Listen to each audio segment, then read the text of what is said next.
अस्सलाम वालेकुम। Welcome to घर का जायका विद साइका। आज हम बनाने जा रहे हैं निहायत मजेदार मटन स्टो। मटन स्टो एक निहायत लजीज और गजाइत से भरपूर डिश है जिसमें मटन को हल्की आंच पर मसालों और शोरबे के साथ आहिस्ता आहिस्ता पकाया जाता है। इस तरीके से गोश्त निहायत नरम, रसीला और जायके से भरपूर हो जाता है। शोरबा आप अपनी पसंद के मुताबिक हल्का या गाढ़ा रख सकते हैं। हल्की आंच पर पकने की वजह से गोश्त ना सिर्फ बहुत लजीज बनता है बल्कि मक्खन की तरह नरम होकर मुंह में घुल जाता है।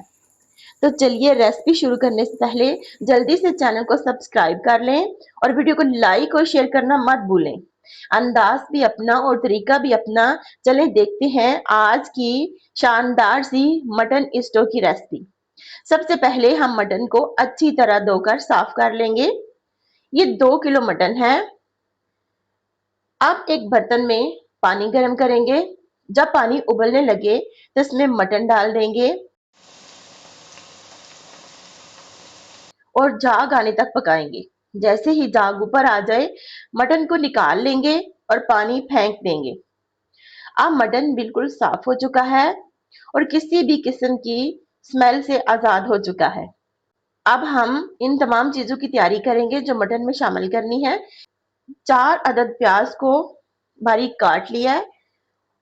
प्याज को काट कर थोड़ी देर गर्म पानी में रखा है, फिर निकाल कर छलनी में रख दिया है ताकि सारा पानी निकल जाए और प्याज अच्छी तरह खुश्क हो जाए।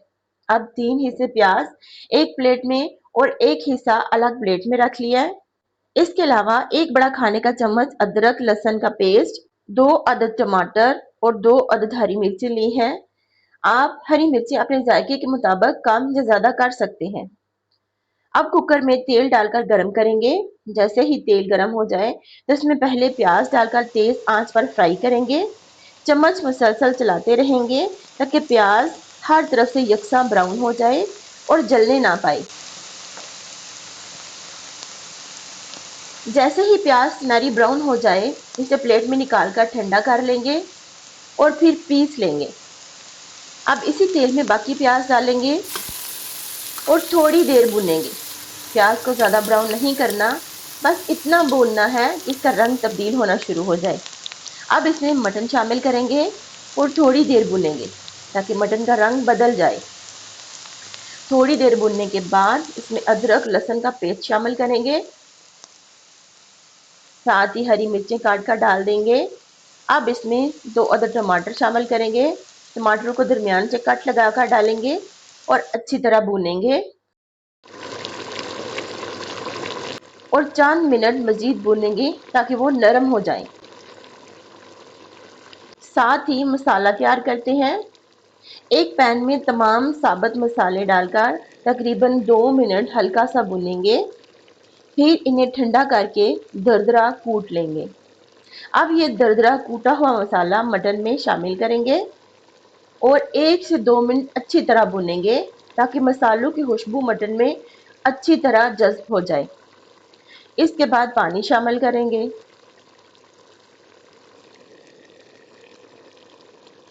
मिक्स करेंगे और आधा खाने का चम्मच नमक डालेंगे। साथ ही 10 अदद गोल साबुत खुश्क सुर्ख मिर्चें भी शामिल करेंगे। तमाम चीज़ों को अच्छी तरह मिक्स करके कुकर का लिड लगा देंगे और मटन को गलने के लिए हल्की आंच पर रख देंगे। हल्की आंच पर पकने से मटन निहायत नरम, रसीला और जायके से भरपूर बनता है। अब इसे तकरीबन 1 घंटा पकने देंगे। दरमियान में चेक भी करते रहेंगे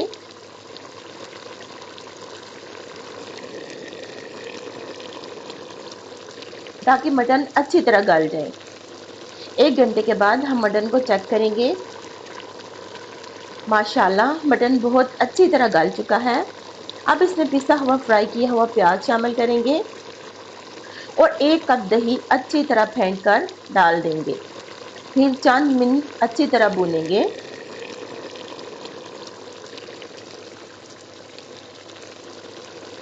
अब 2 जब लहसुन ग्रेट करके शामिल करेंगे ताकि एक बेहतरीन खुशबू आए और जायका मज़ीद निखर जाए। लहसुन को भी चंद मिनट अच्छी तरह भून लेंगे। इसके बाद आधा चाय का चम्मच गरम मसाला, सूखा धनिया, साथ ही हरा धनिया और स्लाइस में कटी हुई अदरक शामिल करेंगे। फिर तमाम चीज़ों को अच्छी तरह मिक्स कर लेंगे। अब मटन को इतनी देर पकाएंगे कि अज़ाफ़ी पानी खुश्क हो जाए और तेल ऊपर आ जाए।